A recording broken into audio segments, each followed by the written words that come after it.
Hello, everyone. Welcome back to the Super Anime Bros podcast. As always, I'm your host, Rosario, joined by my brother, Angelo. And today we're going to talk about something we love. Welcome back, everybody. So it's finally time. Finally time. The much-awaited Quintessential Quintuplets deep dive. Wow, I know everybody's been waiting. Now, this is my number 4 show. That's great. Is it in your top 10? It might be. I got to pull it up. But it's one that we both love. Yeah. And I've been looking forward to having an opportunity to talk about this. I've been looking forward to this. But at the same time, I feel like I have a hard time describing what it is that I love about this show so much. You got this. Besides I have just like so much faith in you. I love watching it more than Number 8. most other things. Oh, okay, yeah, so it's in both of our top 10. Well, I think so saying what you said there, like... It's one of our collective favorites. Yeah, for sure. That's actually crazy. It's so high on my list. I guess I really do enjoy it that much. Huh? Yeah, it's great, man. It is good, yeah. So, yeah, I guess you want to jump right into it. I'll start by reading the my anime list description here. Yeah, dude, I think what better place to start than there? All right. Futaro Uesugi is an ace high school student, but leads an otherwise tough life. His standoffish personality and reclusive nature have left him friendless, and his father is debt-ridden, forcing his family to scrape by. One day, during his lunch break, Uesugi argues with a female transfer student who has claimed his seat, leading both of them to dislike each other. The same day, he is presented with a golden opportunity to clear his family's debt, a private tutoring gig for a wealthy family's daughter with a wage 5 times the market price. He accepts the proposal, but is horrified to discover that the client, Itsuki Nakano, is the girl that he confronted earlier. After unsuccessfully trying to get back on Itsuki's good side, Uesugi finds out that his problems don't end there. Itsuki is actually a quintuplet. So in addition to her, he must also tutor her sisters, Miku, Yotsuba, Nino, and Ichiga, who, despite being the real threat, or despite the very real threat of flunking, want nothing to do with the tutor. However, his family's livelihood is on the line, so Uesugi pushes on, adamant in his resolve to rid the sisters of their detest for studying and successfully lead them to graduation. What a setup. Yeah, man, I suck at reading, apparently. It's hard. Like, man. I read so much better. I mean, that's everybody in the world, you read better in your head, yeah. But... I mean, I know there's a lot of pressure as soon as I put that microphone on there. Yeah. See that red light? I'm so scared. Yeah. I don't know what any of this does. I mean, like, this is a podcast, but he's shaking right now. It's crazy. Yeah. What any of this... Anyway. Nice. Yeah, what a setup for a show. Yeah. It's bizarre. I haven't really... I mean, I've seen, like, a show with, like, twins and all, but I've never met a set of quintuplets. I guess they do exist in real life. Yeah, pretty I've rare. Met a couple sets assume. of triplets in my life, but never a set of quintuplets. This is certainly unexpected, and yeah, just reading that list, it's really all stuff that happens in the first episode there in that description, but it is just, like, craziness after craziness in that first episode. Quintuplets are estimated to be 1 in 60 million. So there's a couple of them. Yes. They do exist. That's crazy. Twins is 1 in 83? That seems like extremely... Well, I mean, I'm on... I know 83 people. I don't know any twins. You don't know any twins? Nah, I definitely know twins. 1 in 83 seems so low. Triplets is 1 in 6,889. Yeah, but I know. Quadruplets is 1 in 571,000. And this one says quintuplets is 1 in 47 million. So a little. That's a big jump. I know more. Yeah, I mean 5 seems to be the number. But, that's nuts. But I wonder what the most of all time is. I'm sorry, I've derailed this. Yeah, I mean that could just be like another podcast. Sextuplets said like 1 in like 6 billion or something. So that 1 in 6 billion. Yeah. So there's one set in the whole world. Yeah. I thought you said million. It was the quintuplets is million. The sextuplets is billion. Jeez. Well, so there's one set, dude. Well, now there's different odds if they're identical. Which they are in this case. A set of 5 quintuplets who are identical and also all girls is kind of unlikely. That's estimated 1 in 3.9 billion. Okay, so there's 2 groups. So Uesugi has met one of the 2 groups of 5 identical quintuplet sisters. What are the odds? And I mean, I'm sure the odds for them all, well, I guess if they're all Can an identical twin be of a different gender or sex? Because what if the odds change I again? didn't pay attention in biology. No, me neither. But it's just what a setup, you know. It's very unlikely. I mean, we've watched lots of shows with unlikely setups, but I guess this one is more on the unlikely side. One of the most unlikely that doesn't have any supernatural elements. Yeah, that is actually physically possible. Yeah, because there's wild. shows with supernatural elements. This has none For sure. but it certainly. I mean, this might be the most of the most unlikely of the actual real life scenarios. Yeah, just by the chance of meeting this one of two sets of identical girl quintuplets. It's kind of crazy. It's so funny. Yeah. But Uesugi has had this opportunity to help clear some debt here by having a tutoring gig that pays 5 times the going rate. I wonder why. Yeah. And tutoring people who don't like him, especially Itsuki, who he immediately pissed off by being a big jerk. Yeah, they definitely get off on the wrong foot. Yeah, I mean, he calls her fat in the first 5 minutes he meets her. Yeah, she does like to eat. It is in her name. Wow. But yeah, it's spelled a little bit. I mean, when I say it, it sounds the same. But yeah, so I guess let's talk a little bit about some of the characters For here, sure. and then we'll see how much time we have after that. I mean, I feel like we could confidently probably say that we're not going to do best moments. No, this is going to be a 2-parter, so strap in, y'all. Yeah. And we won't talk about who he you're making rules. Who okay. he marries till the second episode. Okay, wow, okay. But that is not a spoiler. Do we get to talk about who our favorite is? Yeah, okay. We could just be...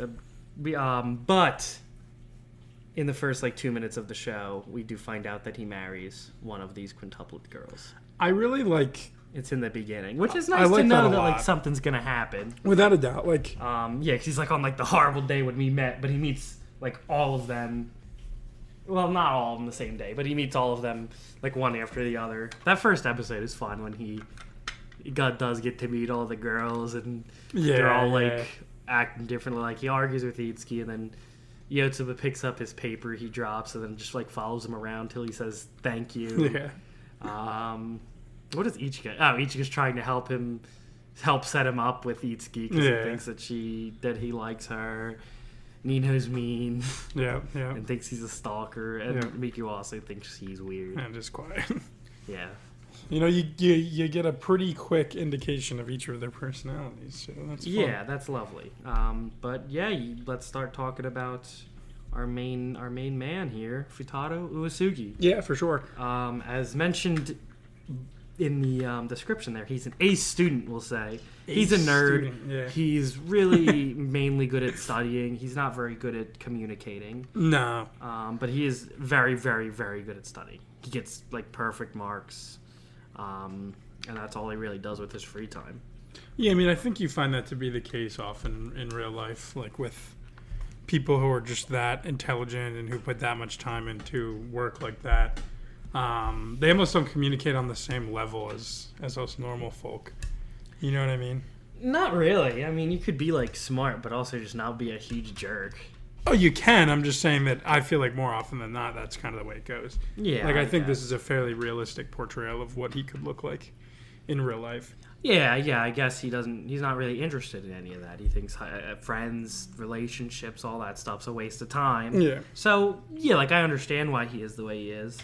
But he's not the type of guy I would want to hang out with. No. Or at least not, at this the beginning of the show. Well, I think, as we talk through the characters, growth is such a huge theme of the show. Yeah, and that's what I think one of the things that does set it apart from other rom-coms, romances that I've watched, is they really do, every character has growth in their own unique way, which is, it's really nice to see. Yeah, I think the show does it really well, and in, two seasons in a movie, pretty short time. Obviously, the manga's got, more, and maybe we'll talk about in favorite moments, some things that were cut or changed or shortened.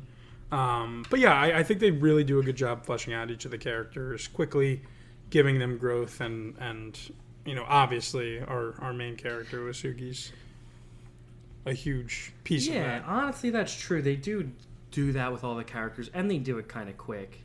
With where we're at, watching other shows, it does take a little while to get going. Yeah. In this show, the second episode, there's huge developments with, Miku, and then from there they have, that big the fireworks festival, and we learn so much about them and have a good time doing it. There's just like a lot of big events in that show. There's not like a crap ton of them just like hanging out at school. Yeah. So many of the moments are impactful and meaningful for the story. Yes.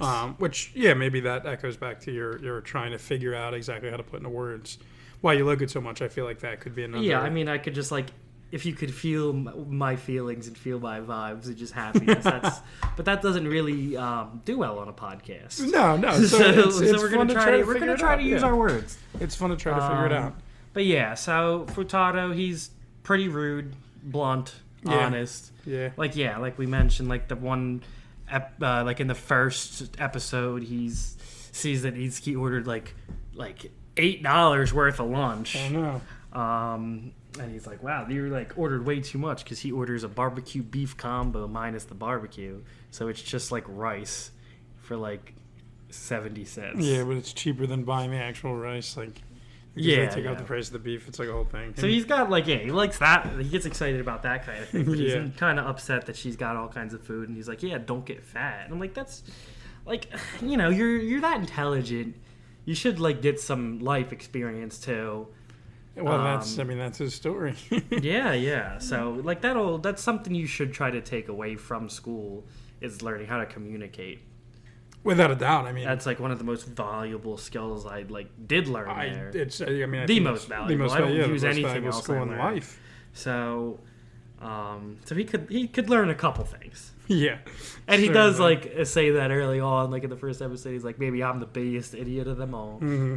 Which he might be. In some ways. But he does work very hard because he wants to support his family. There is a reason why, and it's a noble reason. Yeah, it's incredibly respectable. That's why he picks up this tutoring gig, and that's why he studies. So there's a lot of reasons why he acts the way he does, especially in the beginning. He's rough, but he, in tutoring the Nakano sisters, he really learns a lot about the world and about himself, and about how to form relationships and bonds with people.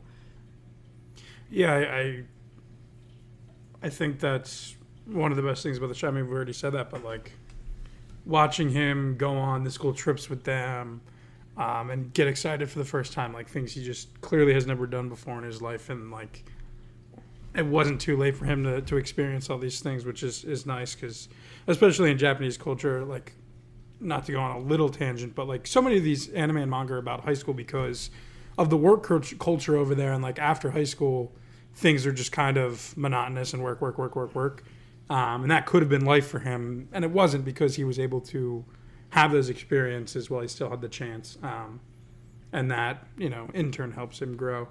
I think the guy we have at the beginning of the show is very different than the one we have at the end, even though he shares a similar sentiment with Quince being a pain. Yeah, that's true. I think that's a fun call. Yeah, so I guess that's Uesugi. So let's move on to the Nakano sisters. Yeah, and we're going to start off with the eldest. Yeah, we'll go in order. The eldest sister, Ichika. That's my first note, is that she's like 5 minutes. She's I mean, it's not even that she's the oldest. She does just have that big sis energy. Like, she's always there to try to support. Yes, that's how she carries herself, for sure. Yeah, that's what she says. Like to Uesugi the first time they meet, she's like, "Oh, if you need my help, just ask Big Sis Ichika." Yeah, he's like, "Are we in the same grade?" So she does have that level of maturity when she needs to, but she's also kind of devious. And she likes to tease a lot. Yeah. That's what. No, we already put that. I was just trying to come up with something on the spot. We put always scheming. Yeah, I mean, we can get to that a little more in depth. Sometimes good, sometimes bad, but yeah, throughout the first season, she does just always is trying to make something happen here. Yeah, I mean, I'd argue the whole show. Yeah, well, early on, she's trying to help somebody else. Yeah, and eventually she's trying to start helping herself more. She's always trying to pull some strings and do things. But yeah, I mean, I love a. She's not like a wild card, but I like a devious character who's just cooking something up. Yeah. It makes it interesting. I mean, it certainly helps push the plot forward. And it's funny to see somebody like Uesugi, who doesn't know how to interact with girls, interact with her, because she does tease quite a bit. I think she's our least favorite. I would say, yeah, she's my least favorite of the sisters. but Ichika has grown on me a lot in my recent watch through. That's good. Yeah, I mean, I think I agree. I think we probably have the same ranking from top to bottom, which is kind of crazy. Like, talk about odds. The odds of us liking any 5 things in the same order, exact same order, is nuts. And it's not like it's like that's how the show writes it. No, not at all. Because our favorite is not the community's favorite. Yeah, I mean, I think, honestly, as we talk about each, we can maybe talk about the popularity. Like, each as a whole, I don't think is all that popular. I think she's the least popular. Really? Yeah. That wouldn't surprise me. I like some of her scheming, like you said, sometimes good, sometimes bad. Geez, sorry, my throat. She can definitely be a little backstabby, and that, that's going to rub some people the wrong way, including us. But I think that's part of her character development. That's kind of where I was going to go. She learns from that experience. It's just that none of the other sisters had that, like, low point. Yeah. I mean, besides, like, the next character we're going to talk about, who's just a complete, like, just mean person throughout most of the first and half of the second season. Yeah. She just has an incredible redemption arc. It's just that Ichika went from, like, being, honestly, one of my favorites in the first season. Mm-hmm. She was definitely in my top 5. Yeah. That's good, yeah. No, but she was one of my. She honestly might have been my, like, second or third favorite in season by the end of season 1. It's just season 2, her character does dip a little bit, but me trying to be more, mature about the whole thing and not going in, like, more open minded. She really isn't, like, any worse than any of the other ones. No, I mean, look, when people want to get what they want in life, winning oftentimes means somebody else losing. And that is obviously going to be the case in a harem anime when it's made evident at the beginning that one of the sisters will marry him. So I can't blame somebody for giving their all and, maybe sometimes using some underhanded tactics. It was one time. Yeah. And like you said, she learned from it and grew from it. Like, I don't want to say that anybody's defined by their mistakes. And when you learn and grow through them, I think that's a really positive character trait. So. Yeah, because I don't think it, like, undoes. She does still, like, a lot of good, like, helping support her sisters. And she has her own dreams of becoming an actress that she's trying to pursue. And she's been, really successful with that. Yeah. Which is super cool. So yeah, that's Ichika. Yeah. Moving on to the second eldest. Number 2. Do you want to talk about how their names are, like, the numbers? I was going to do that at the end, okay. But we can do that now. Well, it's actually because the patterns developed after the first 2. In Japanese, their name, well, in English too, but their names are named after the Japanese number for, like, how old they are. Like, Ichi is 1 in Japanese, and 2 in Japanese is Ni. And the next character we're going to introduce is Nino. So that's pretty cool. What the a second sister. Now, Nino is also another very interesting character. Yeah. Like, my feelings on Nino are just a complete roller coaster. For sure, I would agree. Because the first, like, season, she is just mean as hell to Uesugi. He's not, like, the nicest guy, but, like, we said that. But, like, drugging him the first time you meet him. Yeah, or second time you meet him because you don't think your family needs a tutor. That's pretty messed up. Yeah, I mean, some could say that's a crime. I mean, it would definitely be a crime, and when you really put it in perspective, that's probably the worst thing any of them do. Yeah, that's way worse than anything. Played off for laughs, for sure. But yeah. So you put it that way. Nina has a rough start, but the second season does so much for her. Especially, like, the second half where she becomes my third favorite character by the end of the series. Yeah. She's great then, but she's pretty rough in the beginning. She has, like, a lot of cool moments. I guess what we should do for, like, when we talk about the best moments is, like, talk about them by character. We can certainly do that. Because, Nino has some cool moments in the first season, too, where she does some, like, helps protect Uesugi and thanks him for doing, like, a good job during, like, the fireworks festival. And those are great. But she does care the most about her sisters. Yeah. Like, she cares so much about, not even cares so much about them, just preserving what they have. Mm-hmm. That's why she really is closed off to Uesugi. Doesn't want somebody coming into their house. I guess somebody, especially not like a guy their age, who tries to form these bonds with them. It's, she's scared it's going to ruin something that's very precious to her. So she's also another character that you can understand why she would be kind of mean and closed off. Does that mean you should drug him? I don't think so, but it's kind of funny. I would agree. I guess. but like I said, Nina's a roller coaster. I don't want to really spoil too much here. I guess we'll just talk about this in the second episode because we're already kind of close here. Talk about my favorite Nino moment. Yeah, sounds good. Definitely for the second episode, but she does eventually start to come around on Uesugi, and she is like a freight train, and I love it. Yeah, once she starts to realize how she feels. Mm-hmm. I think that maybe she can see like the good that he's actually doing, and not to say that he completely facilitates everybody's growth, but they all kind of do for each other. He was just the extra piece to the puzzle that started it all, set it all in motion. But he really like helped to have all the sisters open up and be who they are, and maybe she sees that that's actually a good thing, and they're not gonna lose what they had, but things are gonna change because that's growing up. Yeah, they won't. They're not always gonna be 5 identical sisters. Yeah, and that's very okay to not be. Probably for the best, one might say. Yeah, I couldn't imagine like being a twin. You're always getting compared to somebody else, especially them who are identical, somebody who looks just like you. Like, I don't like when people compare us and we're, almost 2 years apart and look and act nothing like each other. I kind of like it. What, that we're compared to each other?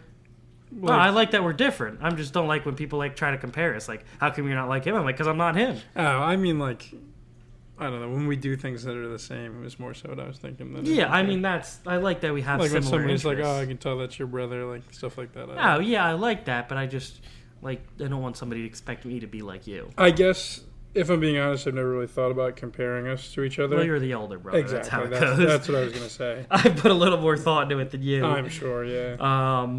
But yeah. So. You have one more note there. Oh, I do. Yeah. Last note is that Nino's good at cooking. This does come up quite a bit in the show, with her competing with another character who's not as good as cooking, and then eventually helping them become better at cooking. Yeah. I think it's important enough to mention. Yeah, and she does cook for her sisters and cooks different things for her sisters because they can never agree on what to eat. Mm-hmm. So that just helps, flush out her character as somebody who really cares about her sisters. Yeah, for sure. All right. You have anything else about it? No. I mean, just touching on popularity, like you said, third favorite for us. Yeah, her third favorite. I feel like she might be the second most popular. She's pretty popular. It's usually her or the next character we're going to talk about, which good is old number 3, Miku. Which it's actually not how you would 3 in Japanese is san. Mm-hmm. You would say that's how when you're counting something, it would be me. It would be like the beginning of the word, if that makes sense. Kinda. Okay, cool. Same with Itsuki. 5 is go. Yeah. Not Itsu. Yeah. Well, when we go to Japan and you want to order 3 of something, you're going to need to know this. But Miku is the middle sister. And what are you doing here? I'm looking up the popularity poll in the manga. Okay, cool. I'm just going to pause. No, start talking. I mean, I'm here. I'm listening, and I will certainly... Okay, but Miku is the middle sister, and, it's kind of apparent, she really is the middle sister. She's kind of overlooked. She's very quiet and reserved. I did also add that she is the least dumb. She's still pretty, close to failing, but yeah. She's very good at history and likes, the Sengoku period a lot from, some video games she played. So she does have interests that are at least scholastically related, and that's pretty cool. She also really likes cooking, but she's pretty bad at it. She cooks for Furtado a couple times in the beginning. He's like, oh, it's not bad. It just looks bad. Yeah. But eventually she does try to improve her cooking skills, and she gets some lessons from Nino. Mm-hmm. And there's like a cute... Yeah, that actually comes into play with something we're going to talk about with the ending. But yeah, so she does like cooking a lot, and she does have trouble... I wouldn't say being open with her feelings, like you said. She has has trouble.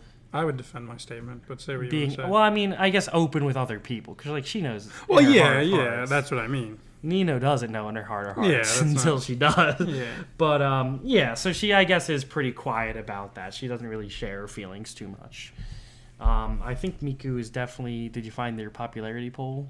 I've found differing results. Regardless, Miku's definitely. Yeah, Miku's the most popular. I could have told you that. And that's why what is she, our fourth favorite? Yeah. Ugh. I mean, don't get me wrong, that's still good. Being the fourth favorite in this group is great. Exactly. Yeah. They're all great characters.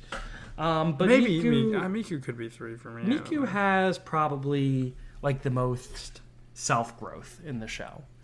Yeah, and I think like given where she started, I guess. I think she has the most self-growth. Whoa, earthquake.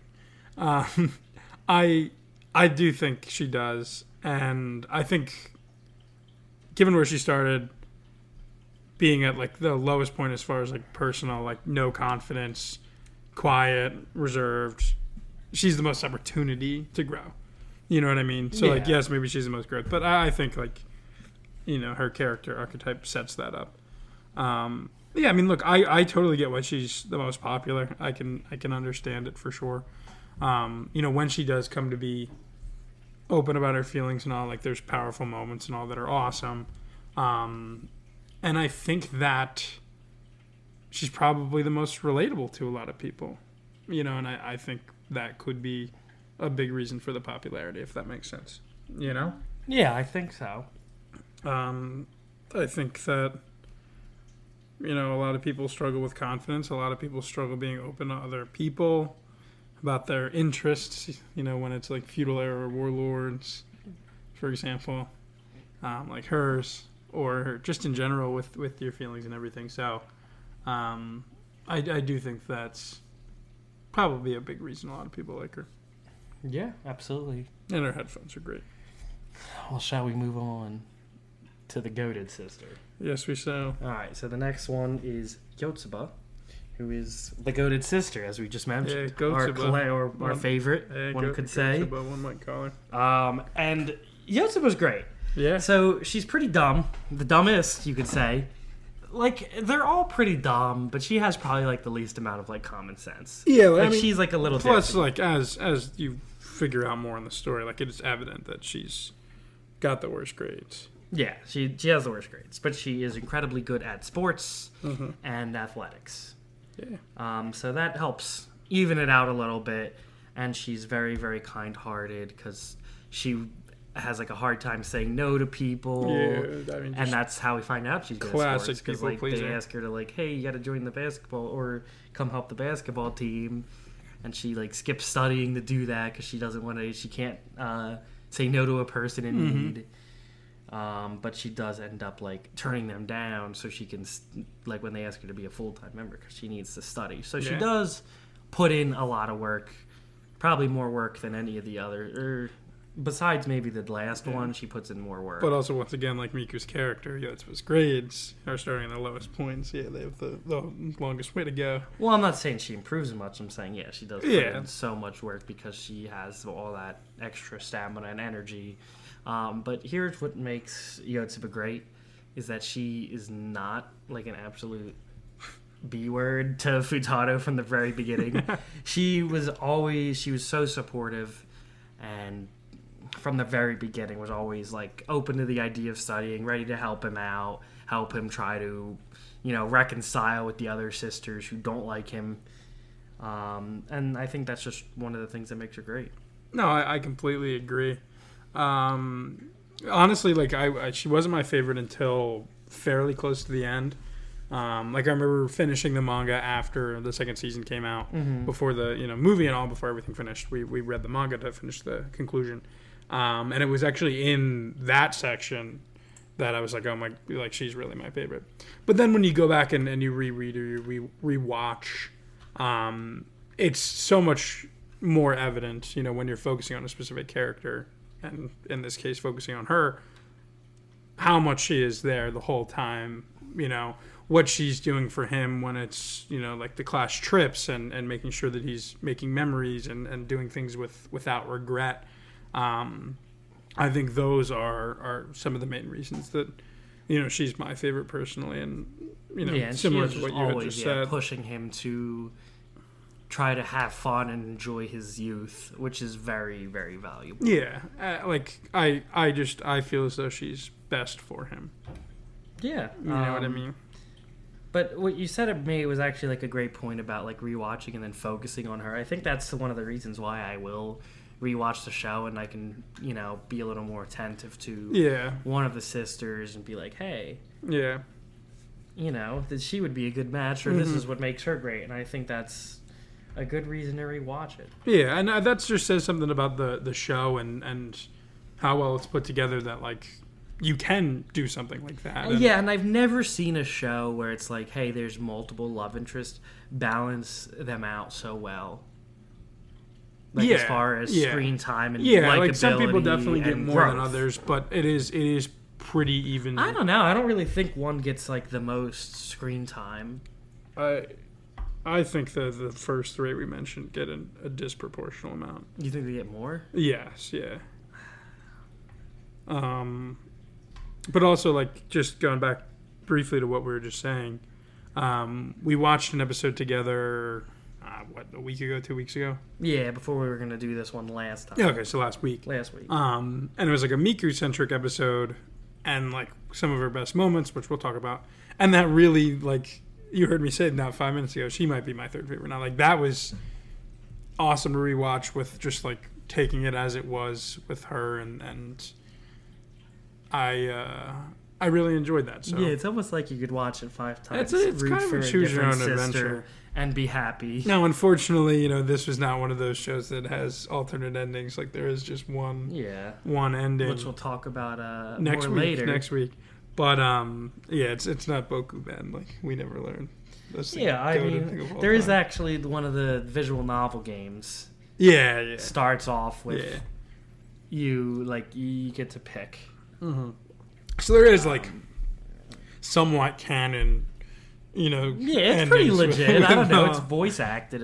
No, exactly. Somewhat canon endings with all 5 of them, which is pretty awesome. Yeah, I actually did watch it with the other 4 girls. Who'd be like, "Oh, so this is what it would be like." Yeah, I remember. Yeah, when you first got it, that was great. That's true. But yeah, I don't know. I just always liked Yotsuba the best. I like somebody who's kind of like happy-go-lucky, which she's not completely, because she does have, you know, complicated thoughts going on and deeper stuff going on inside of her, but I like somebody who's just like nice and forthcoming and outgoing.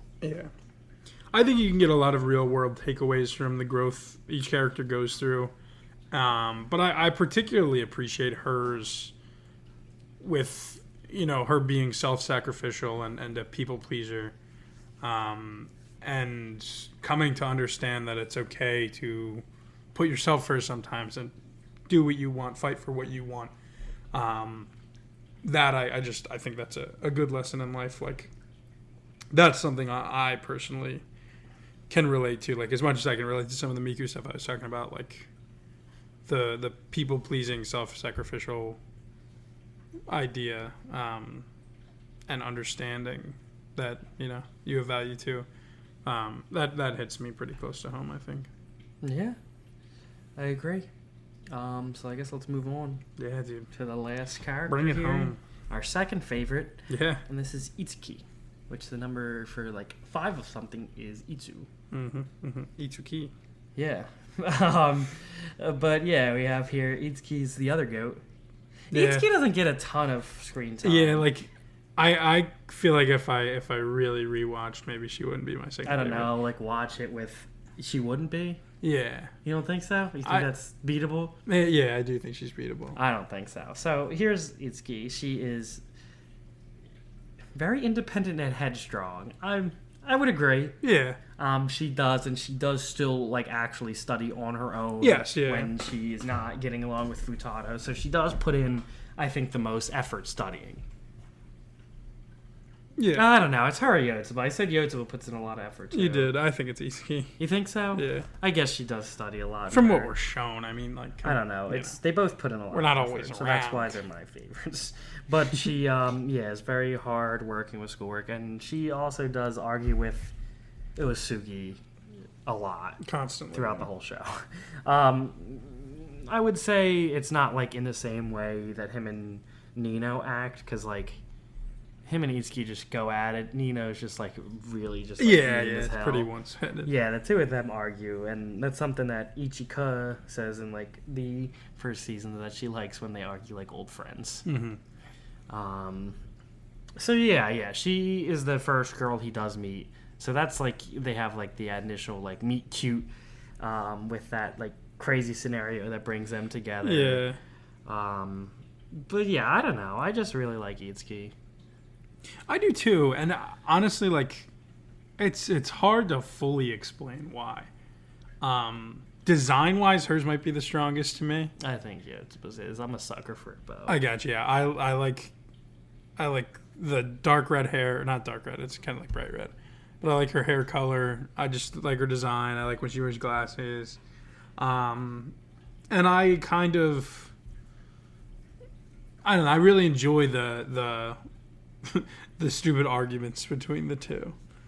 Like, to me, that comes from a place of care and passion, and I enjoy that. Not that I always want to be arguing with a partner, but like... Yeah, no, like, yeah, they have a fun relationship. Yeah. At least. It's entertaining to watch, I mean. And they do have some, like, really, like, good moments, like, towards the beginning of the first season when they have, like, a big argument, and then she is, like, on Miku's headphones, and he just goes in and pretends that she's Miku so she can teach him, and then... They apologize, and at the end of the first season too, they have like a cool moment. Yeah. So there are definitely a lot of great moments there. She doesn't really ever talk about like romantic feelings that much. Yeah, and that's another like thing is I'm really thinking in ranking. Like, I don't know. But does that hurt her story? I don't know. I don't know. I really like Itsuki though. I don't know. She's different. For sure, yeah. I mean, Yotsuba's different too. Yeah, well, they're all different. Yeah, but I mean, like these last two, they're different from the rest. You always hit the table. Yeah, I'm passionate. I was gesturing for emphasis. You are, yeah. I just I go to the sound clip and you can see the specifically things. Where you hit the table. It like looks like a different sound. It's so interesting. And Itsuki also really gets along with and loves Futaro's little sister Raiha. Yeah, great segue. Who we'll talk about pretty briefly in a second. Yeah. So that relationship's interesting too. Yeah, look, I think like watching the first season, I had kind of had her pegged.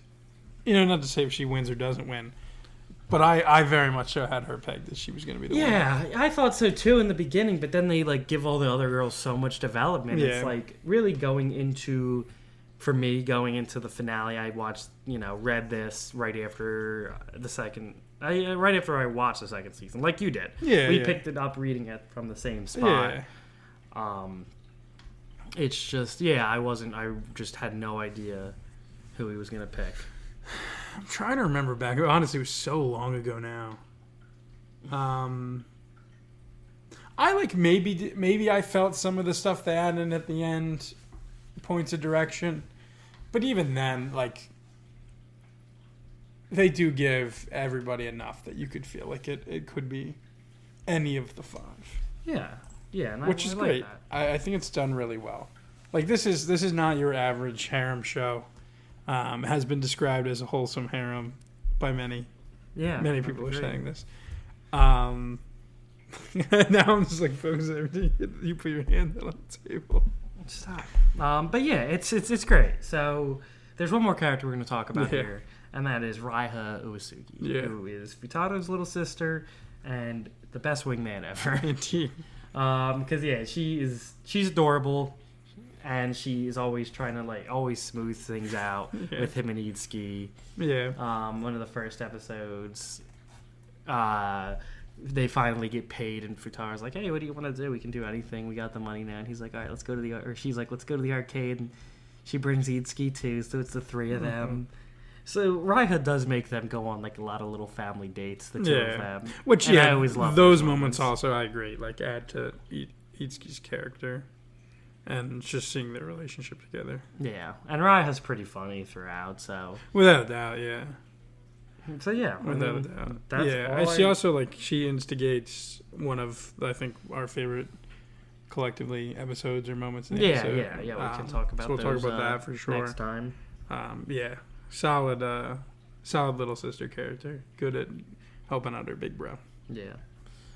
So that's about it for part 1. Before we go, we're gonna give you the song of the day, which is the first opening for the Quintessential Quintuplets, and it is called, Goto Bun no Kimochi, which I don't know what that means. You gotta check it out on the Instagram.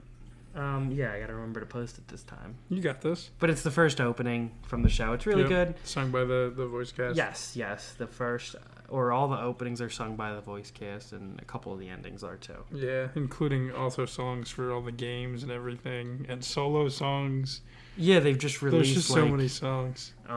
Albums of different songs. So many. The one I like, too. I have like the original ones they drop. They had each character drop a song in character. Yeah, I'd love to go to a Quintuplets concert. The voice actresses were all just excellent singers. Yeah, because their songs rip. So. They really do. Yeah. So go check that out. And do you have anything to add? No, I think we covered everything with the characters, and it'll be exciting to get into part 2 with some of our favorite moments. All right. Peace.